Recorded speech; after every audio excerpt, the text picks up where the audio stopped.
Welcome to the Fantasy Football Profit Podcast, hosted by Craig Phillips and Jeff Torrey. Visit us at fantasyfootballprofit.com. And now your hosts, Craig and Jeff.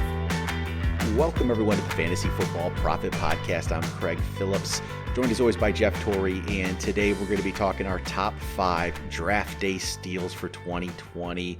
Basically players that we think are going to be, very fantasy relevant going in for this for you this season that are kind of being ranked lower than we believe they should right now. So we will go over all of our players here in just a second. But Jeff, I feel like we absolutely have to, before we get in our list, we have to talk about Gronkowski. Rob Gronkowski gets traded to the Tampa Bay Buccaneers. Well, I mean, a big boy in the tight end world is back, right? I mean, you have to think that if he is healthy, which he had a year off, he's going to be back with Brady. Everything really is pointing towards he should be in line for a good fantasy productive year, right? I mean, at least that's where my mind is. I don't know where I would rank him right now, but just because of his name, he's in the top 10. And then if he looks halfway decent, he's in the top 5. And then from there, it's completely, I probably wouldn't put him, you could get as high as 3, I would say. Like right now, just by getting really psyched about it, I wouldn't put him there. But really, I wouldn't put him over Kittle. And and obviously you wouldn't put him over Kelsey. Should he go over Ertz? Because Ertz and how he's been kind of declining a little bit. I would probably put Ertz over him still, but yeah, he'd probably be ranking 4th for me if he's healthy. But I don't know. I love it for all sides of this trade, really. I think that the Patriots got something out of it. Obviously they'd probably rather have him. They got something out of it. The Bucs got a huge weapon. Someone that's very likable too. I mean, who's not going to cheer for the Buccaneers next year? You have Gronk, you have Brady, you have Mike Williams, you have Godwin, you have probably running back they draft. Yeah, who did I say? Mike Williams. Oh yeah, Mike Evans. Sorry, Mike Williams is on my mind. Yeah, so you have all these kind of lovable players, and if they gel well, this is going to be really fun to watch. My fear is it's kind of like turning into this is a super team, kind of like the Lakers when they had all these guys at the end of their career, right? You had like Nash and Peyton and Malone, and they're like, oh my God, it's going to be awesome. And then they weren't that great. I'm afraid it's going to turn into the same thing. Well, so I put Gronk, I did my initial ranks and I actually put him in, I threw him in 8th already. So, but that's kind of where the cutoff is for me. Because I put him ahead of Evan Ingram, because Ingram, is talented, but he's had, inconsistent, I would say, over his career so far. And so he's ahead of Ingram and Higbee and Cook and those guys. But he's then behind, it's Kittle, Kelsey, like Ertz, Andrews, Hooper, Waller, Henry, and then Gronk right now. I think that's a decent spot to slot him in. I can see anywhere from 8 to 12 right now. And then you wait and see. But, it's hard because with him, like our last time we saw him, he wasn't the same. But yeah, he has had a whole year off. Was that all he needed? Was just actually just rest for a full year, and maybe that's all he needed. And he's only going to turn 31 in May. He has more left in him, I think, and it's going to be. That's a good offense where he's not going to be force fed the ball, so he's just going to be able to. He's going to be that team's going to have some red zone targets there. Yeah, I think that's really what is going to help him. I like the fact that you can't just beat up on him like they were able to do at the end of his career with the Patriots. Because, really, he was the only big target left. You had a bunch of kind of like smaller slot wide receivers. You had maybe they try to, give the one over 6 foot wide receiver a look every once in a while. But with this one, who do you guard when you get within the 20, right? You'll have him, tough. You have Evans, and you'll have Godwin. Not to mention, is O.J. Howard. That's interesting. I don't know what's going to happen to him, but if he's the tight end number 2, dear God, how many athletic guys can you have trying to catch the ball in the red zone? It would be a nightmare matchup. But also that goes in how many touchdowns will you actually catch? Will that hurt his production? But in tight end, I don't worry about it all that much. Yeah. So, I feel like one of O.J. Howard or Cameron Brate has to be gone, you would think. But don't know who that's going to be. one of those two guys. I mean, shoot, I'd rather have him keep them. Have a third tight end. play Gronk and have your 5 receiver set of like Gronk and Evans, Godwin, Gronk, and Howard and Brait. That would be interesting. That'd be tough to stop in the red zone. Yeah, it would be pretty amazing, actually. I mean, don't even put a running back in. Just, right. You know what I mean? Spread it out every single play. Be interesting, but we'll see how that pans out. But all right, let's get into our list here. Let's go 5-1, Jeff. Let's start with your number 5 draft day steal for 2020. Yeah, so draft day steal. This one's a strange concept. Yeah, right. It is. So basically what I'm going to do is talk about 5 different guys, or we will talk about 5 each, that could possibly have an impact this year. So you can't, if you want to go deep, you can. But and then I'm kind of switching the order. So I'm thinking, who will be a bigger steal. So the further they go down, the further they go up on my list. So it's a little strange, but at the same time. Yeah. So number 5, I'm actually going to start off with T. Higgins. So more than likely, he'll probably go in the first round. But I really, really like T. Higgins, actually. I think he is getting a little overlooked because this is a wide receiver heavy draft. There are a lot of talented guys, but this guy has the size, he has the height, he has the speed, and we all know that coming out of Clemson, I mean, they just create wide receivers, right? I mean, practically come wide receiver U because in the past 10 years, they've, off the top of my head, DeAndre Hopkins for sure, Sammy Watkins, Mike Williams, Martavius Bryant, if he could have got his stuff together. So all of these really talented wide receivers come out of there and they do pretty well as long as they don't have any off the field issues. So I really like T. Higgins as my number 5. He didn't make my list, but that's another, a lot of these, it makes it tough is where they go. Right. But 100%. Obviously, and the guys at the top, like Judy and CeeDee Lamb, they can get overhyped too. And Ruggs, they can get overhyped based on if they go to a situation where, they really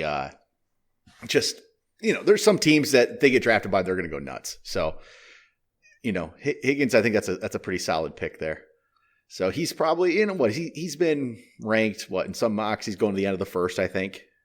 Yeah, I tell you the truth, this draft will be very strange. I just heard a story about how one NFL team told a reporter that this time around the analysts, if you will, are so far off because they haven't been able to see or meet or do a lot of these things. So I think you actually see a lot of people move up and down, and a lot of people are going to get shuffled up, especially if you're going after a specific if you need a wide receiver, right? Really, there's 5 different guys you could go with depending on which way you want to cut it, right? If you really want a speedy guy, you could go Ruggs. If you want, T. Higgins, Lamb. So it's going to be all over the place. So it's going to be kind of fun to watch for that reason because I don't think we have anything locked in besides maybe the top 2 players. Yeah, no, really. That's about it, I think. And I say Judy and Lamb, they keep getting switched on who's they rank the highest to. I'm hearing a lot of big things about Judy too. So people actually, I'll start to get him in. I'll tell you my list. I didn't know whether or not how I wanted to put these players on it, so I did go 5 as like the guy who's the highest ranked, and it is Jerry Judy, and I put him there because I honestly think I'm one of the lists I'm looking at. He's the second receiver going, but I just think I think he's the real deal.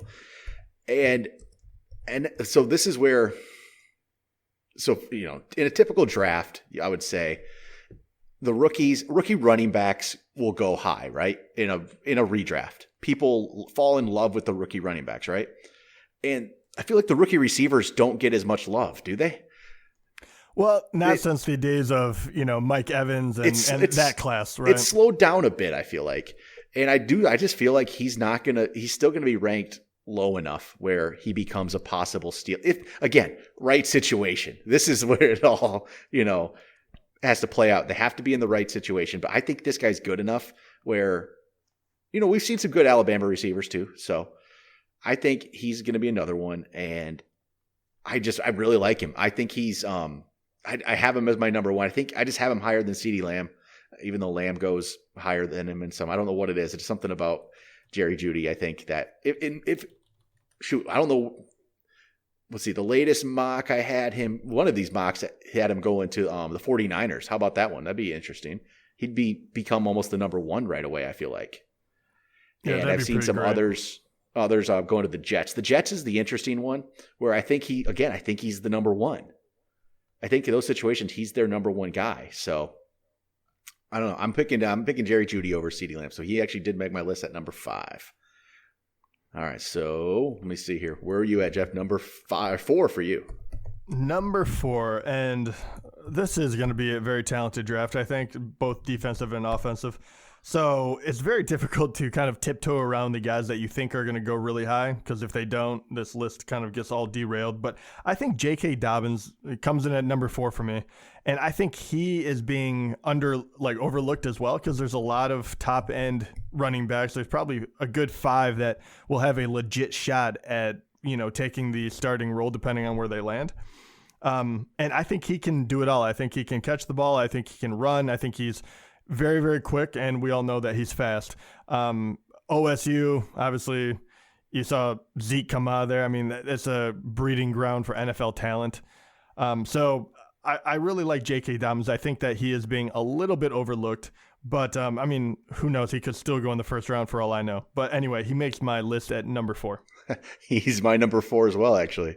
That's and the reason I put him as my number 4, because out of the top running backs, okay, so Jonathan Taylor, like DeAndre Swift, I feel like those guys are just going to be – people are going to fall in love with those guys, right? And they're most likely going to go to good running back situations if they're getting drafted that high. So they're going to be way up there. But I keep seeing Dobbins as the third running back, and he falls a little later. And I think he's right there with Swift and with Taylor. Obviously they're all good running backs, but I think he's just as good. And I think I keep seeing him going later in these drafts. So I picked Dobbins too. I think he's going to, here's the difference though too. If he goes later in the draft though, but he falls to like the Chiefs in the third, like we've talked, like that changes everything. Then he becomes the highest drafted fantasy running back, right? And this other mock I have. So I see Taylor and Swift, they're going at the beginning of the second, right at the beginning of the second. And then in this mock, Dobbins goes in the third to the Rams. So, what a great spot to land. Yeah, how would that go? Oh man, that would be beautiful. Right, so that'd be, and he would probably get ranked up there, I think. Oh yeah, there's a few spots that if a running back goes there immediately, right? And it's pretty much if anyone is listening to where is Fournette going to go, pretty much those are the landing spots, right? If you don't sign someone like Fournette, you have the Rams, you have the Chiefs, you have, I feel like I'm missing one big one. Rams, Chiefs, oh yeah, there's Bucks. Yeah, Bucks would be the other one. Right, yeah. So all 3 of those are just like prime time. And there's a bunch of other ones where they would have a little more competition. But those ones you walk in and you're the starter guaranteed. And, so whichever one of those guys actually land there is going to be huge. Definitely. All right, let's see here. That's number 4. Dobbins, I think he's going to be good. This actually leads perfectly into my number 3, and I know that he is already highly ranked, and that is Jonathan Taylor, but I really do feel like he is that special of a player I put him at number 3. Because, first of all, you get worried. You're like, did they run him into the ground a little bit? Did they just give him too many carries in college? But the guy is not slowing down. In the combine, oh my God, if I was unsure of his talent, he looked the part. He ran a 4.39. Blazing fast at a guy that weighs, how much does this guy weigh? He weighs over 226 pounds. Oh my gosh. So he is just he really is the freak of this draft if you're looking at running backs. I know that there's a lot of good talent, but I feel like if it wasn't this draft, Jonathan Taylor would be looked at as and he's not Saquon Barkley, but like those kinds like guaranteed number 1. But I think because the talent is so deep, you almost get lost in the shuffle and you're kind of wondering like, okay, are you a Melvin Gordon type? Because I know everyone's wondering who came out of that school, what were they able to do? It was in the Big Ten. Is it just a grind them out kind of thing? I think Jonathan Taylor is for real. And even though he's going to get drafted that high, I put him at number 3. Yeah. So he didn't make my list. I agree with you on all that. I just think The reason he didn't make it, I mean, this list is weird, so we can have any of our own. 100%. So the only reason he didn't is my thoughts are I think he's going to go to a situation. I don't know what situation that is, but he's going to go to a running back needy situation because of how high he should be drafted, and because of that, he's going to be very highly ranked in redraft. These drafts, people are going to go nuts for him. And he's like in an auction style. I guess I put everything back to auction a lot of times. And I'm thinking about how our auction is going to go in our league. And he's a guy who's going to go for way too much money of an auction. It's going to be just, you're going to draft him with auction money like just like he already's done it every year. You know what I mean? That's my thought on it. And I see how that goes sometimes in those mock or those drafts and those like auction style. Maybe not so much in regular snake draft though. Maybe it's not as exaggerated, I guess. But that's my reasoning for it. I think he's a good player. I have a lot more confidence in some of these running backs this year, I think, than some of the back end ones last year. Like I was never on board with some of them, but oh yeah, all right. Yeah. Let's see here. I got to find my list again. Oh shoot, I lost it. Oh, here we go. Yeah, that's why. So this is I don't know. I had to put this guy on here. You'll know why in a second, Jeff. For some reason, I think this player did not live up to his potential in college, but I think he's. God, is he from Michigan? He's from Michigan. That's Donovan Peoples-Jones. So this is going to be again. It's a situational play. Like where is he? If he goes to the right team that's going to use him, I think he is extremely talented. You're on your own here. You're on your own. But the thing is, it never. I mean, you can agree with this. He was never used right? I mean, I do agree with that. And he is physically. He's a very. He looks the part when you're looking at wide receivers. He was like a five-star receiver coming out of high school. This guy was supposed to be. He was like the 12th ranked, 12th ranked player on Rivals coming out of high school. This guy was that good. And so his best year at Michigan was his sophomore year. We had 47 catches for 612 yards, 8 touchdowns. It just didn't happen. I mean, I guess I'll blame that on Shea Patterson at Michigan and maybe Harbaugh. I don't know. I don't like to blame Harbaugh, but well, you're not that far off. I had to find out. So I just looked it up really quick. This was off Athlon Sports, but he is ranked the 10th best wide receiver in this draft. So it's not like he's out of nowhere, right? I mean, no, he's not. I think he's a very good receiver. And again, I'm hoping he gets in the right situation. That's where all of a sudden he can become a steal. But I think he stays a steal even if the situation is really good, because I don't see him getting overhyped at all. I think it just be pretty level. I don't know how he could get overhyped. I don't think it's possible. So I had to throw him on. So in 2019, last year, he caught 34 balls for 438 yards and 6 touchdowns. So yeah, it is going off of talent and hype, but I think this guy really has the talent, and we'll see if it just wasn't utilized correctly. So yes, that's where I'm going to find out. The great thing is a team. They can actually draft him in a place that would make sense for them and then see if he does come along. So he will go to a spot, and because he's going to be a little lower ranked, he might actually get drafted to a better team that might be able to utilize him better for his skill set at the moment. All right, so now we're getting into what our final two here. So I'm curious where you went with this, because this is where these are steals. So let's see, these might be our top steals. We'll see what we got here, Jeff. Number 2. All right, and I will not be alone on this one. I believe he is going up the draft board quite a bit, but look, I'm falling for it. Maybe I'm wrong, but I'm also looking at Chase Claypool here, the wide receiver Notre Dame guy. Look, Notre Dame was an interesting team to watch because they were very, very good, and then injuries kind of got the best of them. But this guy, if you're just looking for a prototypical wide receiver, I can't even say that because he's just a freak. I mean, he really is. I mean, the comparison that I love the most, and this is absolutely true, since 2003 at least, I didn't go back past that, but the two things, or the thing that he has most in common, would be towards Kelvin Johnson, with the fact that he is 6'4", 235 pounds, and runs sub 4.45. I mean, those numbers are scary high for at least the just athletically gifted.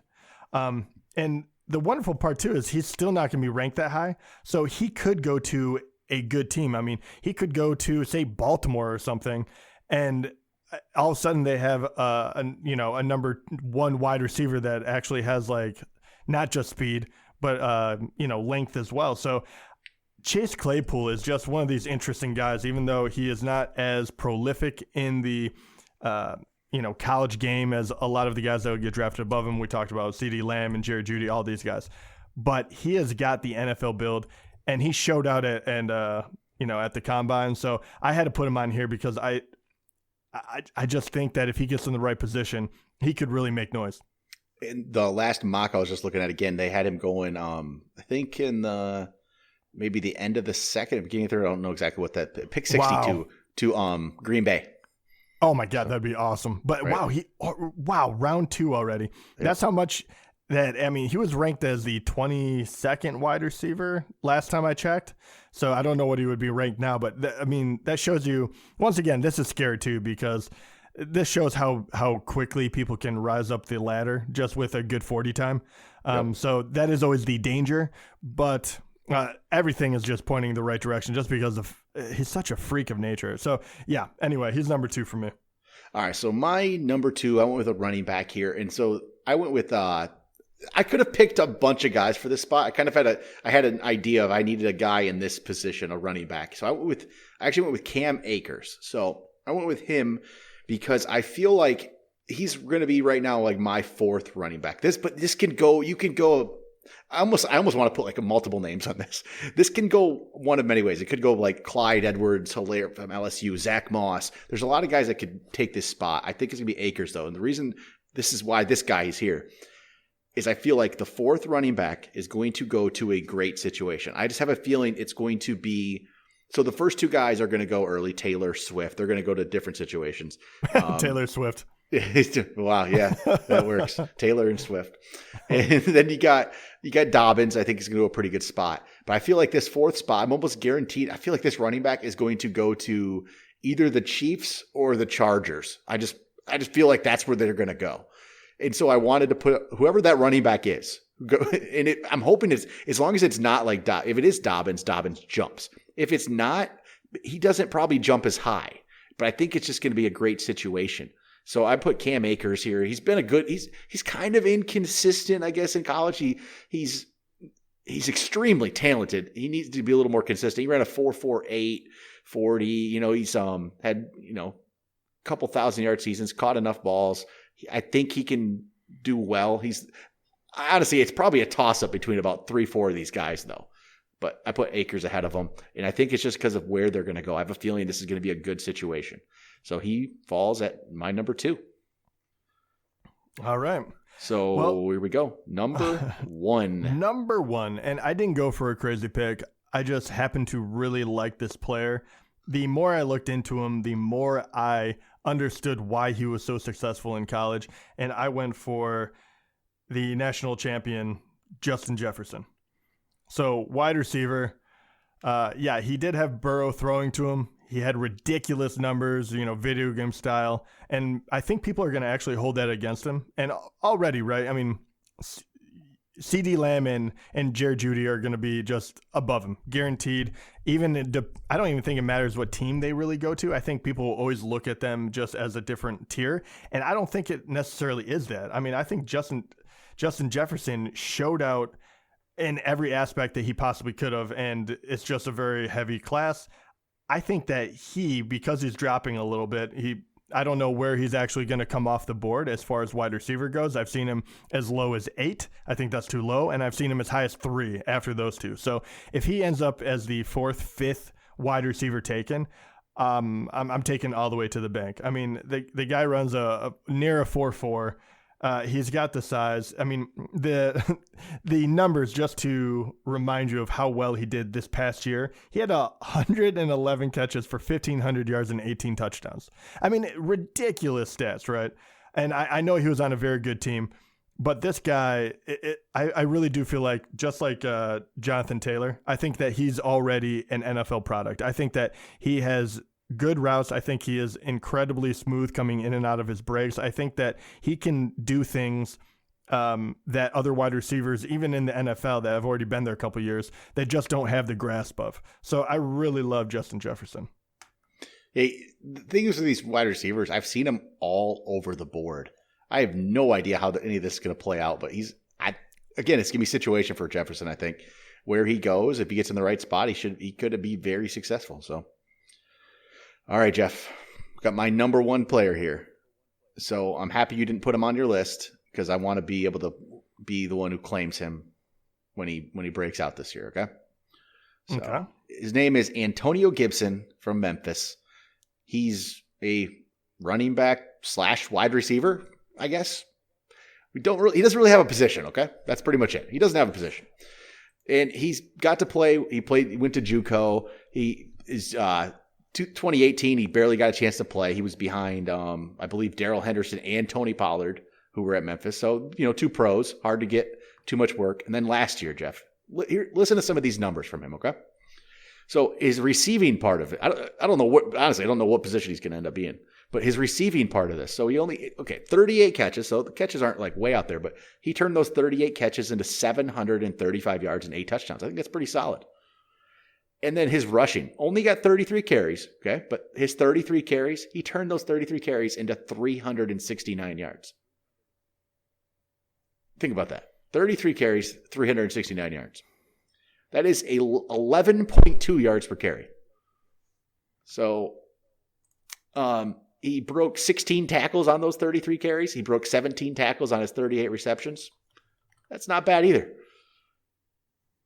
I think he needs to go. He needs to go way up the draft boards, Jeff. This guy's awesome. I love this player.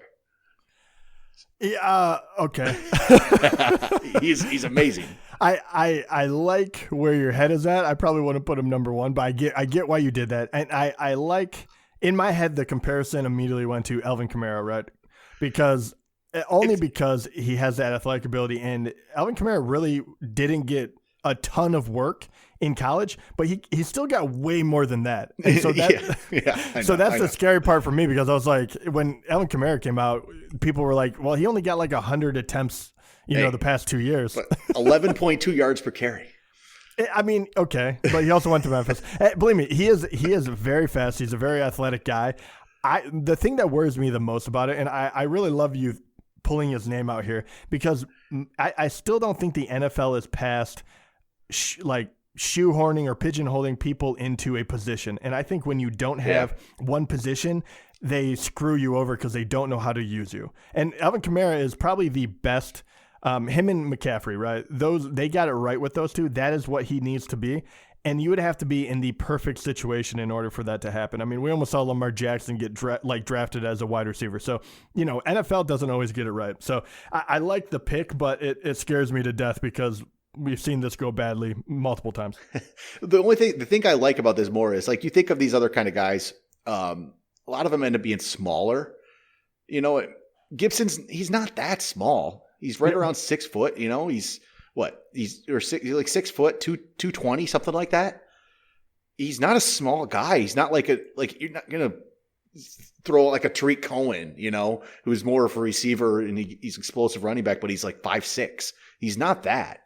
I think he's going to be something. If he gets the right spot, I think he needs to go to the right spot with the right coach who can use him like he should be used. You know what I mean? And that's not easy to necessarily work out, but I think it can.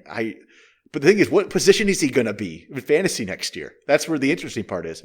Ooh. If he's listed as a receiver as well, that's where his value jumps, and he becomes. And if he's still getting running back, he's getting carries. This is where it becomes really interesting. So, yeah, that's very true, and I'll be very interested. Depending on where he gets drafted, I think that he will be a very sneaky dynasty pick. And I'll have to, and if he gets drafted in the perfect situation, maybe he actually will show up on my put him on your bench kind of thing. Yeah. But he's a fun one to find out what happens to. But I'm telling you, this might be the most interesting draft we've seen in a very long time. Not only because of the whole COVID-19, and we really don't have our finger on the pulse, but this is just stocked full of guys that really could make an impact. Really is. I mean, mix and match, man. I think this one is going to be, and even better for when it does get to fantasy and you're drafting, even if it's dynasty or not, there's going to be so many wide receivers that aren't guaranteed a spot, right? That like you're going to be getting pushed by these rookies or whatever it may be. That I think that the depth is going to be in every position. So you have to hit on the big guys like early on in the draft, and then you can take a lot of chances, which is going to be a lot of fun. Yeah, like in our dynasty, I have picks number 1 and 5. I feel really good about that. Yeah, you can't. I don't know if this is the best. I mean, this is a good year to have that because you can't screw it up. So it's almost like it doesn't matter. I feel like I get 2 really good guys, but Antonio Gibson, man, he's going to be. I had to get his name out there. Here's a question right now in your mind. You have the number 1 pick in dynasty. Who would it be? You don't know who's on anyone's team, but you just pick the most talented individual. You know, a lot of times people like to pick receivers in dynasty, but I mean, me personally, I need a running back. So I would probably just go Jonathan Taylor, and I think I would even if I needed more of a receiver. I've just been burned by receivers early, and so I don't like it. So I'd probably go Jonathan Taylor at this point. That's where I'm leaning. Yeah, I think I would be right there with you. Right now, just, sight unseen as far as what teams pick up who. I think he's the most talented guy in the draft at the moment. Why, I'm going to lean there. My thought is there. I'll go Taylor there, and then because I have the 5th pick, and I know our draft, and I know Dobbins, and I know Swift are going to go in that top 5, right? Yeah. And so my thought is it goes, I pick, there's Dobbins, there's Swift, there's Judy, and then I get CeeDee Lamb, or I get, somebody like that. I get CeeDee Lamb or Ruggs or, whoever is the best. Right. They're probably CeeDee Lamb. So you get one running back, one wide receiver. I feel like so here, my situation, I either get Jonathan Taylor and CeeDee Lamb, or I get Jonathan Taylor in a run in either Swift or Dobbins. That's honestly what's going to happen. Yeah, it's pretty good. The only way I don't get CeeDee Lamb is just because he goes higher and Judy goes higher and one of the other running backs falls to me. I love that. So that's going to be fun. We'll have some good dynasty draft talk too. We'll have to do some of that after this, after this draft, this upcoming week. It's going to be interesting. So there's at least some sports to watch. Yeah, so, thank God. Yes, people are watching, like Madden games online right now just to like watch anything. Man, I sat for 2 hours and watched the Michael Jordan documentary the other night. So yeah, I watched that too. That was really good. That was really fun to watch. That's a good show. I'll be on the couch watching it this Sunday at 9 as well for parts 3 and 4. So it's gonna be good stuff. All right, that'll do it for this week. Next week we'll be back. We'll talk about the NFL draft. We'll talk about where these guys went, and maybe our opinions change on them. We'll find out next week. And I'm going to be most interested where Antonio Gibson goes. So that'll do it. Talk to you guys next time.